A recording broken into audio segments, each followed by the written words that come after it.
Yes, I was tired of the lack of respect, the behaviors, the lack of control over my hours and not being able to take off easily if I needed to because there was a lack of subs. I hated all of that.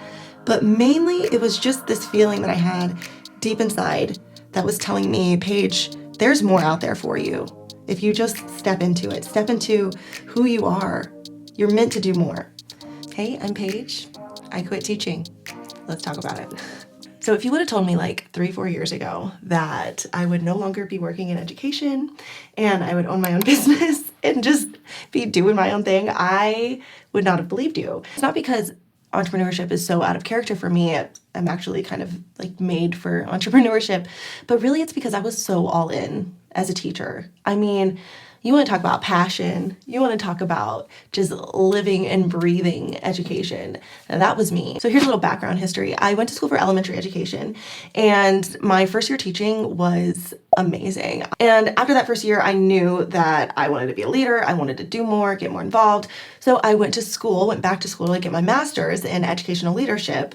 And all the while I was doing all the things, teaching 5th grade. I moved up to 8th grade. It was so cool because some of my 5th grade babies, I got to see them in 8th grade and teach them in 8th grade as well. I just would have these ideas. I knew how to implement them.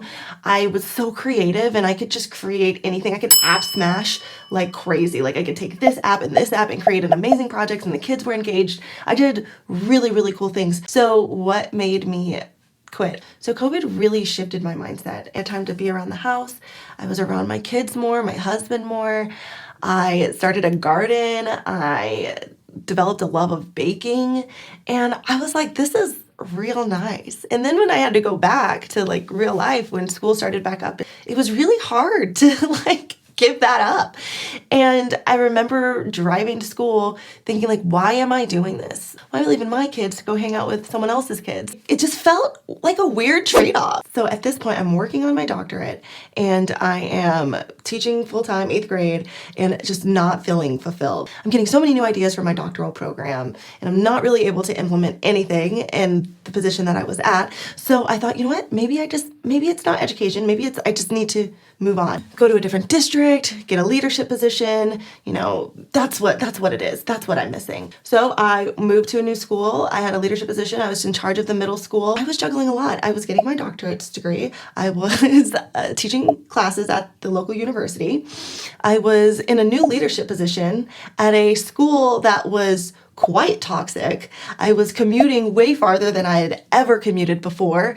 You know, my previous position, I lived like 5 minutes away from the school. Now I was dealing with traffic. There was just so many things compiling to where I thought I was going to lose it. I was so unhappy. You think the grass is greener. You think you're going to love your new position. And then you're like, oh, I should have stuck with what I knew because it's crazy over here. I would wake up at 3:30 a.m., work on my doctoral work until 7, get ready for work as fast as I can, commute to work. And finally, I was like, no, I'm done. It was about a month of pure just misery leading up to me quitting in the middle of the year. I was really trying to help my mental health and do things that would get me through. And I think that doing that is actually what made me discover entrepreneurship. So every morning when I got in my car, I would listen to Tony Robbins, Mel Robbins, and just anything that would play on the YouTube as recommended, just nothing but motivational speakers. That's all I had going into my brain as I was driving into this toxic work environment that I absolutely hated. And when I would walk in, I would put that earbud in and I would still continue to listen to my Tony Robbins. And then that led me to some other entrepreneurship podcasts, which led me to Freelance Friday podcast with Latasha James. And that's when things kind of like really shifted for me.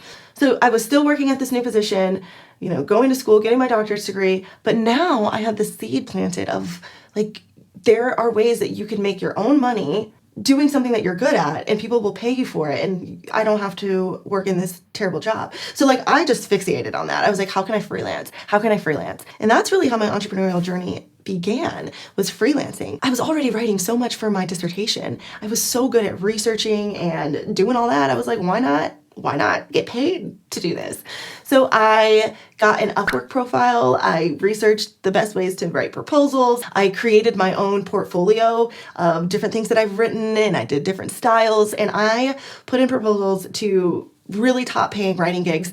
And within a month, I got a really good paying writing gig that made more money than I made a month in my new position as a school leader. So it was like, I'm miserable.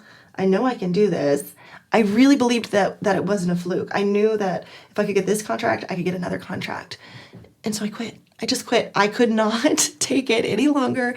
I was trying to make it through to Thanksgiving break and then quit after Thanksgiving break. I was like, nope. So it really started with me just taking on writing contracts, and then I had to build a website for my writing business, and then I was like, wow, I'm really good at building websites. I'm really good at writing website copy. Let me package this all up. And that's really how Her Launch Studio came to be. I get to set my own schedule. I get to be around my kids. And there's no ceiling. There's no cap. There's no bureaucracy. There's no one telling me I can't do something because of some arbitrary reason that makes no sense. There's no politics. You know, if I get a contract, it's because I did good. It's because they see my value and they want to pay me directly for it. I felt so undervalued in education. So undervalued. And it's the thing that hurts me the most because I see, and it's mostly women who are so smart and educated and have all these skills going for them, and their schools, their administrators just kind of shit all over it.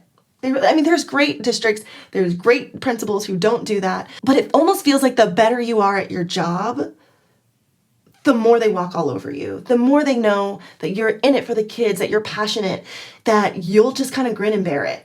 And I just, it makes me so angry because teachers are so skilled and they should be respected and they should be paid better. And I digress. So I've listened to a lot of other teachers tell their quitting story about how hard it was, how it just weighed on them.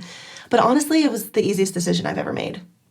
Once I realized that there was just a whole world out there and that if I just went all in, the opportunities would come. I just knew that. With my heart, like my whole being, I knew that where focus goes, energy flows, I was going to be successful.